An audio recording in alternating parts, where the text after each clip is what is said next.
The prairie wakes before the sun. A thin silver light rests on the Wyoming grasslands of 1885, and the earth breathes out the night in slow white mist. Wind moves low and patient, bending the tall grass as if the land itself is bowing to something unseen. A lone farmhouse stands against the horizon, wooden boards weathered to the color of old bone. Smoke does not yet rise from its chimney. On the porch, a man of 34 watches the distance, as though the horizon owes him an explanation. His name hardly matters here. What matters is the weight behind his eyes. Years of drought, 2 failed harvests, a father buried under frozen soil, a mother who died before she could see him become hard. The land had taught him early that softness was a luxury, and so he folded that part of himself away like an unused coat. The letter had seemed practical when he wrote it. He had sat at the kitchen table months before, lamplight flickering, pen scratching against cheap paper. He told himself he needed help, a woman to cook, to keep house, to bring order to rooms that had grown silent and stale. He convinced himself it was not loneliness but efficiency that guided his hand. A mail-order bride. He did not imagine her face when he signed his name. He imagined fewer chores, less dust, warm bread.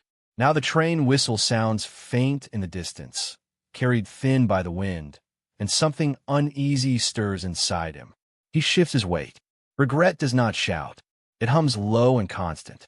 By noon, the small train sighs into the station 3 miles from his property. The town is little more than a handful of buildings pressed together against the vastness. A general store, a saloon, a post office that leans slightly as if tired. The year has not been kind to anyone. He stands beside his wagon, hat low over his brow, hands stiff at his sides. She steps down from the train slowly. 26 years old. She carries a single leather suitcase, scuffed but polished with care. Her dress is simple, city-stitched but worn thin at the cuffs. Auburn hair pinned neatly at the nape of her neck. Eyes steady, not naive, not dreamy. There is something quiet in her gaze that does not flinch from distance. She scans the platform and finds him without asking. For a moment, neither moves. She does not rush toward him, does not smile too wide. She walks with calm steps across the wooden planks, the boards echoing under her boots. "You must be him," she says softly, voice smooth like river water. He nods once. The air between them feels unfinished. He had imagined someone fragile, someone grateful, someone who would look at him as salvation. Instead, she stands upright, spine straight, meeting his eyes as though she has chosen this just as much as he did. Perhaps she has. The ride to the ranch is long and quiet. Dust trails behind the wagon wheels like memory that refuses to settle. She watches the land without complaint. Rolling hills, dry fences, a sky so wide it almost feels personal. He clears his throat once, meaning to say something useful, but the words dry up before they reach daylight. When the farmhouse comes into view, she studies it with care. Not judgment, not disappointment, simply observation. "It will do," she murmurs. He cannot tell whether she is speaking to him or to herself. The house smells faintly of leather and cold wood when they step inside. The floors creak. The kitchen table is scratched by years of solitary meals. A coat hangs crooked near the door. She sets her suitcase down gently, as if placing something sacred. "There is a room for you," he says, pointing down the narrow hallway. His voice is not unkind, only distant. She nods again. "Thank you." No questions, no demands. By late afternoon, she has unpacked her few belongings. A small framed photograph of an older man with kind eyes. A folded quilt stitched by careful hands. 3 books bound in worn cloth. She places them on the windowsill as though claiming light for herself. He watches from the doorway without meaning to. She moves through the kitchen slowly, taking stock. Opens cupboards. Washes a cup before using it. Brushes dust from the windowsill with the edge of her sleeve. He feels something twist in his chest. This was not meant to feel real. Outside, the wind grows louder, pressing against the house like an impatient guest. The sky begins to cloud over, though the sun has not yet set. The neighbor, a widow of 62 who lives half a mile down the road, notices the wagon tracks and peers from behind her lace curtains. The town's young ranch hand, 19 and wide-eyed, tips his hat in passing and files the image away to speak of later. The shopkeeper will surely have opinions by morning. News travels faster than weather here. At supper she cooks without asking where things are kept. He notices this. Notices that she does not rearrange, does not criticize. She works with what is there. The stew is simple but warm. They sit across from one another at the table. Silence rests between them like a third presence. "You traveled far," he says finally. "Yes." "From St. Louis?" She nods. "My father passed last winter. There was little left for me there." Her tone is steady, not fishing for sympathy, simply stating fact. He shifts again in his chair. "I don't promise much here." "I did not come for promises," she replies. The words land gently but firmly. Night deepens. The wind carries a colder edge now, sliding under the door in thin, invisible fingers. He steps outside before bed and looks at the horizon. The clouds are gathering heavier than expected for this time of year. Inside, she lights a small lamp in her room. The glow seeps faintly into the hallway. He stands there longer than necessary, listening to the quiet movements of someone no longer a stranger, yet not familiar. Regret returns, but it is tangled now with something else. Uncertainty. He tells himself this was a mistake, that she will expect warmth he does not have, that she will soften the house in ways he does not know how to accept. In her room, she kneels beside her suitcase and closes her eyes for a moment. Not in prayer exactly, more in resolve. If this land is to be my home, she thinks, I will not shrink here. The wind rises further. Around midnight, the first low rumble rolls across the prairie. Not thunder, something deeper, the kind of warning the land gives only once. He lies awake staring at the ceiling beams, listening. In the darkness, he admits something he would never say aloud. He is afraid of needing her. Outside, the tall grass bends almost flat under the gathering force. Clouds swallow the moon. The farmhouse stands small against the coming weather, two quiet figures inside, separated by walls, but joined now by circumstance. Some storms begin long before the sky changes, and before morning, the wind will decide who they truly are. Morning arrives pale and undecided. The storm that threatened in the night does not yet break, but the sky remains heavy, like a thought not spoken aloud. The prairie stretches outward in muted browns and winter-dulled golds, waiting. Inside the farmhouse, 2 cups sit on the kitchen table. She rises before him, 26, and already accustomed to waking before dawn. The habit of tending to others never left her bones. She moves quietly, careful not to disturb the floorboards more than necessary. The kettle hums low. Bread dough rests beneath her hands, steady and patient. There is something sacred in the rhythm of kneading, something grounding in repetition. He enters a few minutes later, 34, shoulders tense, even in stillness. He nods once in greeting. She offers a small, respectful incline of her head. Not submission, simply acknowledgement. The space between them is not hostile. It is hollow. They eat in silence. He finishes first and steps outside to tend to the horses. She watches from the doorway, noticing the way he favors his right shoulder when lifting hay bales. Old injury, perhaps. Pride keeps him from mentioning it. She says nothing. Instead, she steps into the day. The first week passes like that. He sleeps in the small back room. She in the front. Doors closed but not locked. Their footsteps rarely cross at the same time. Words exchanged only when necessary. Yet something shifts quietly. The curtains are washed and mended. The kitchen floor scrubbed until the wood regains its faded warmth. She finds wildflower seeds tucked in a forgotten tin behind the pantry and plants them near the fence line, even though winter threatens. They may not bloom, he says one afternoon, watching her kneel in the dirt. They might, she answers gently. She does not plant them for certainty. She plants them because she believes in trying. The ranch hand, 19 and eager, begins lingering near the porch when delivering supplies. He glances at her with shy respect. She thanks him by name, notices his struggle with reading the labels on seed sacks. One afternoon, she offers to help. They sit at the kitchen table. She traces letters slowly with her finger. He stumbles. She does not laugh. Encouragement rests soft in her voice. From the doorway, her husband watches. He had expected fragility. Instead, he sees steadiness.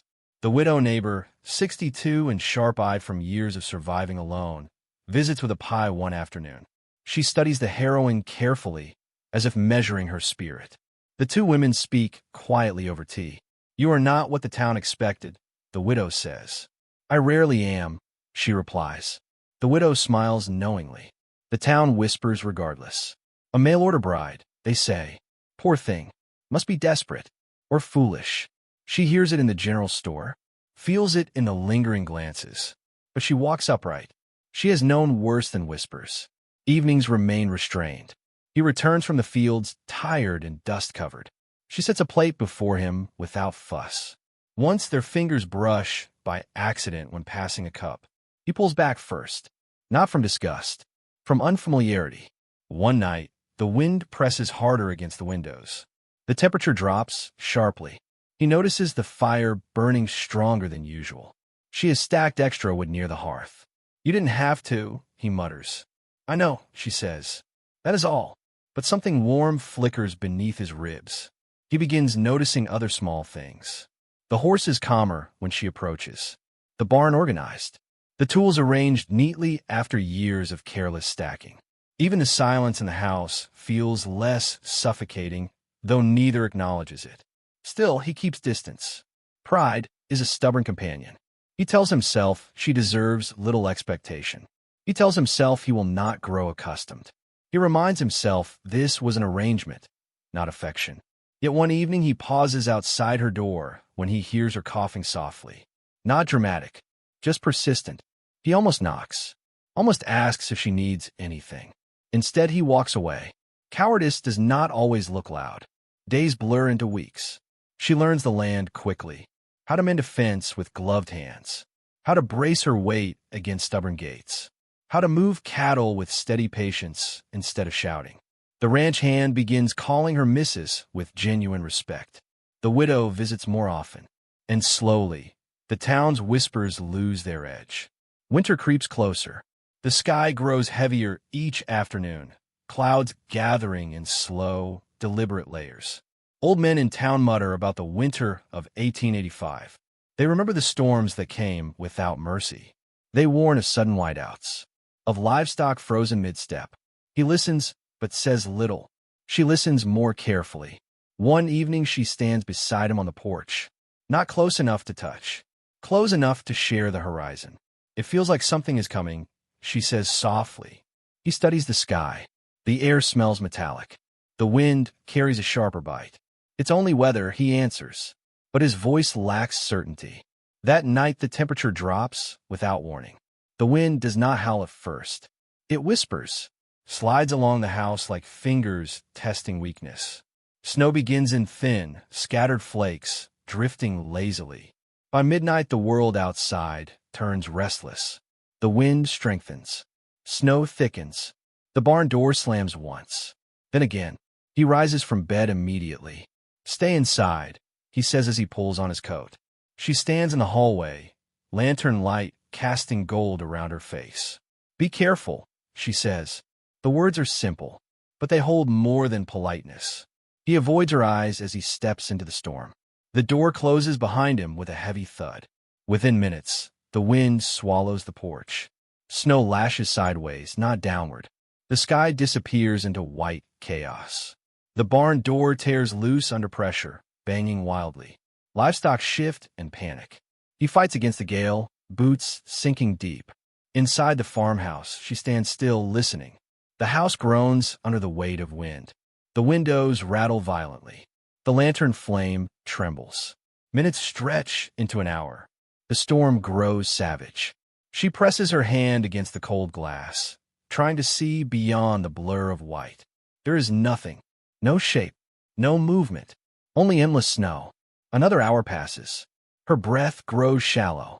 She tells herself he knows the land, that he has weathered storms before, that he is stronger than fear.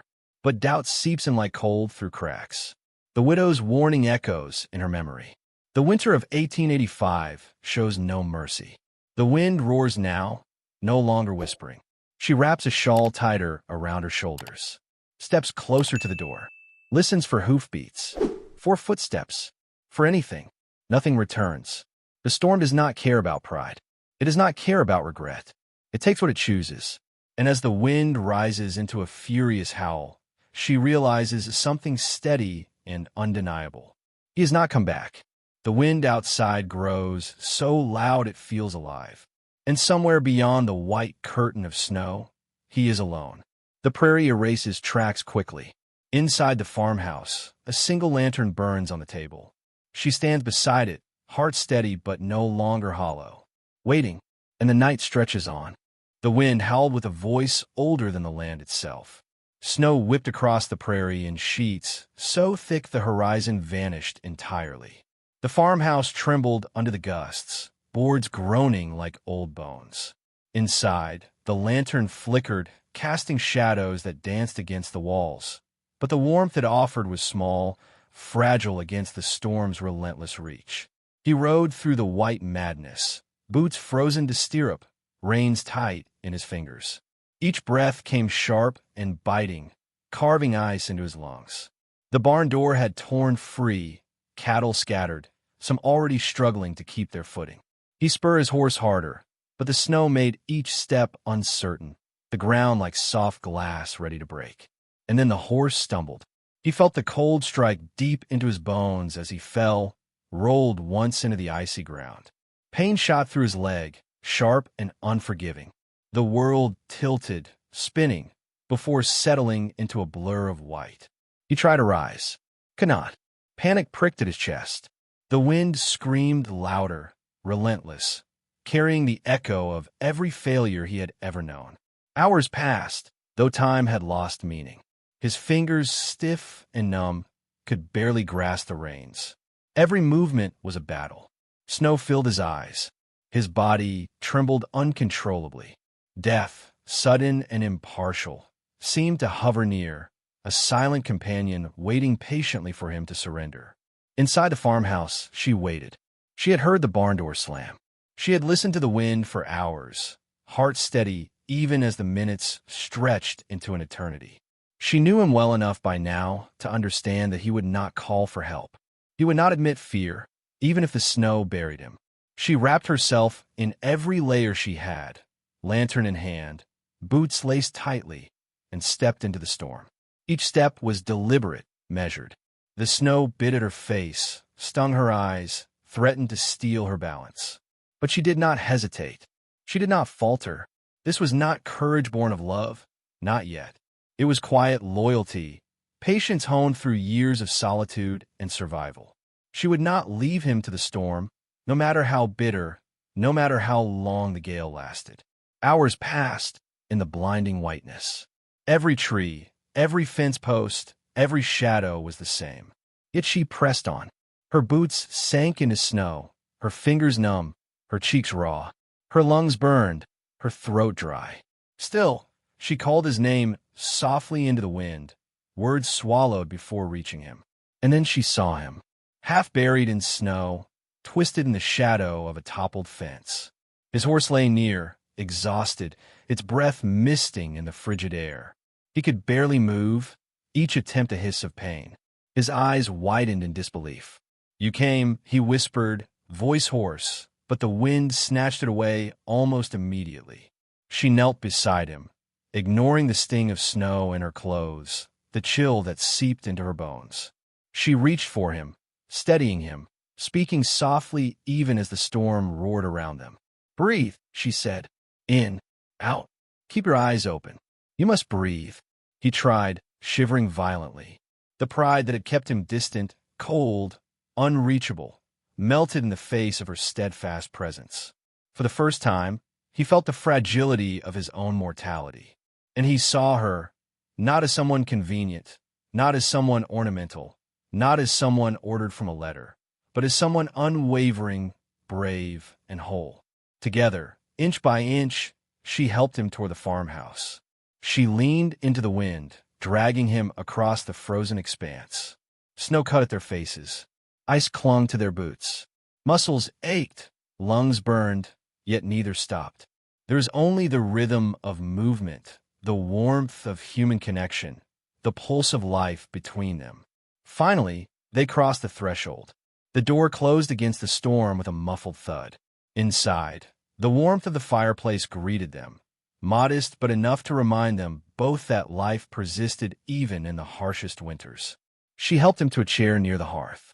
Every movement careful, tender, every glance steady.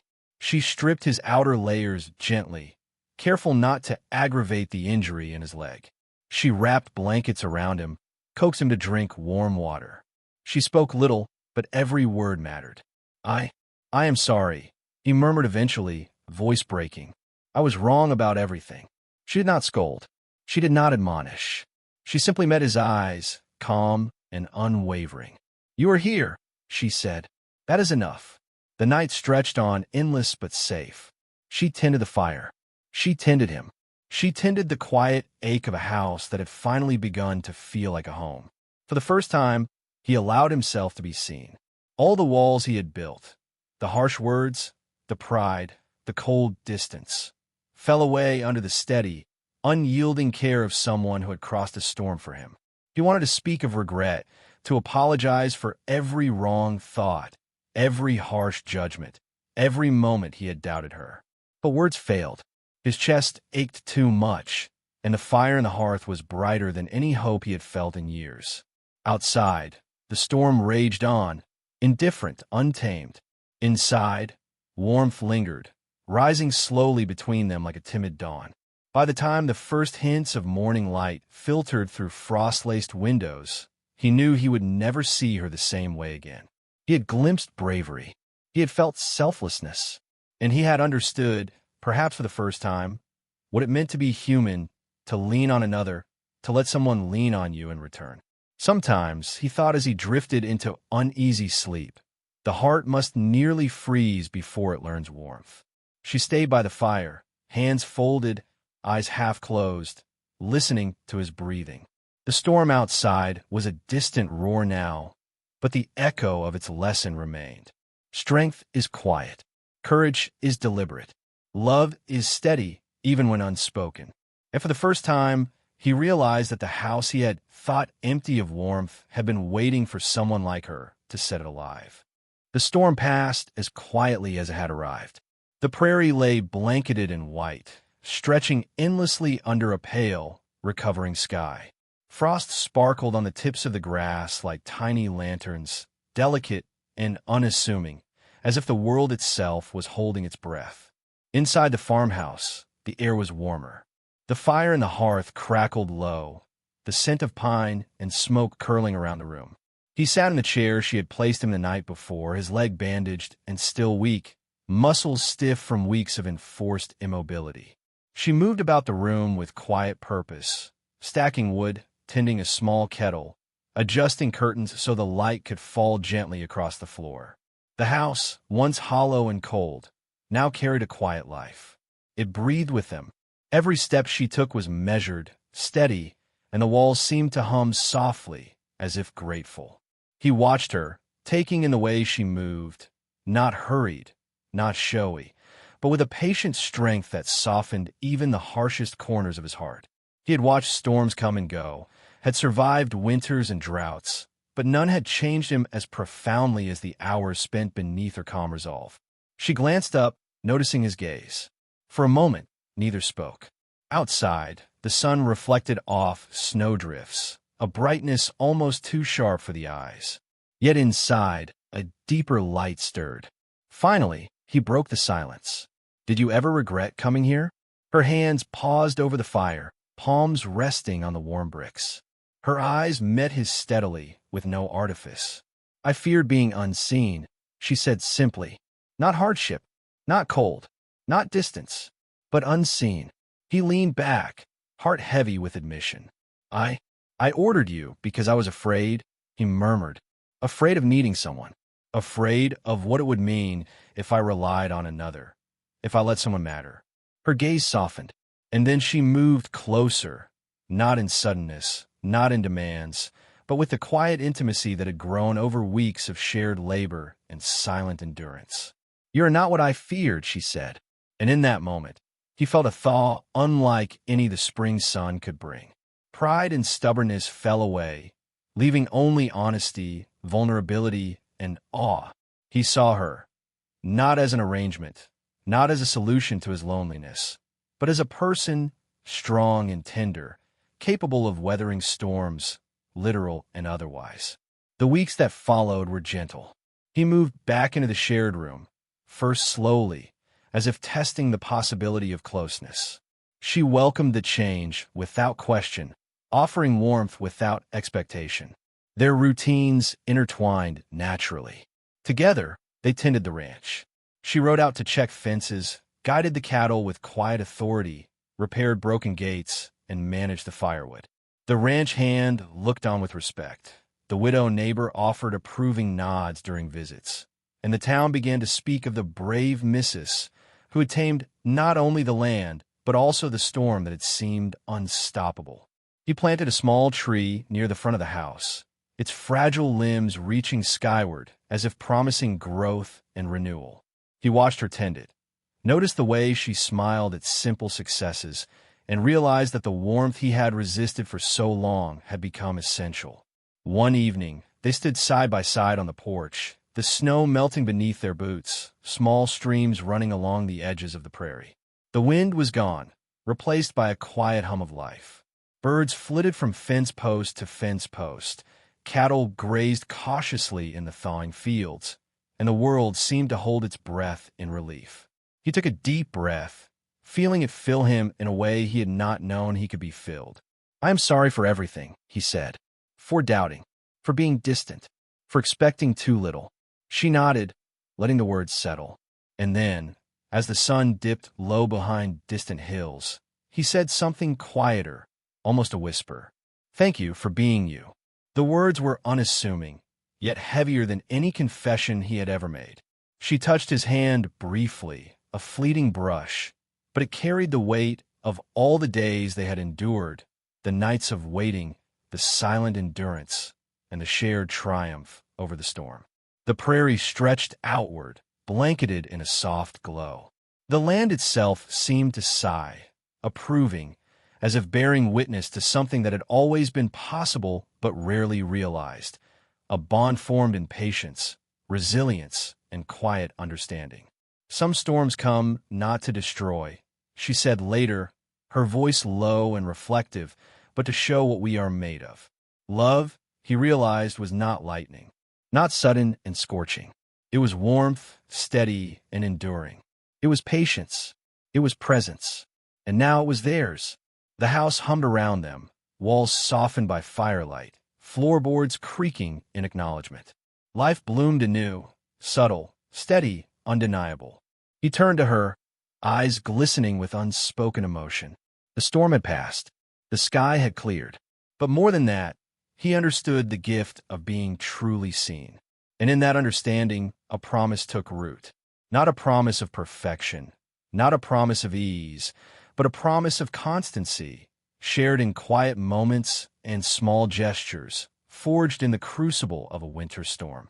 Outside, the prairie reflected the first hints of spring in small rivers of thawing snow, the promise of renewal in every puddle and every bend of the land. The world was wider, but the farmhouse felt infinite. For the first time, he did not fear the future.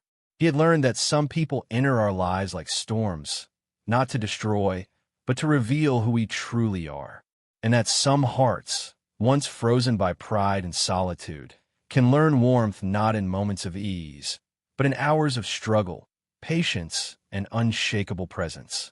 He turned toward the audience now, if only to speak beyond the pages of his memory. Wherever you are watching from, remember, storms will come, and they will challenge you. But sometimes the storm is not an end. It is a beginning. If you have ever been surprised by quiet courage, by steadfast hearts, by someone who stayed when it would have been easier to leave, like her, then you know that warmth grows slowly, and love blooms not in lightning strikes, but in the steady glow afterward. And if this story touched you, If the endurance of the heart and the slow unfolding of love resonates, like the video, leave a comment, and share where you're watching from. Subscribe for more Wild West tales that remind us of what it means to be human, to be brave, and to be seen. The prairie waits outside, infinite and patient, and inside, warmth lingers, steady, enduring, unshakable. Some storms must come. Some hearts must nearly freeze. And sometimes that is exactly what it takes for warmth and love to finally grow.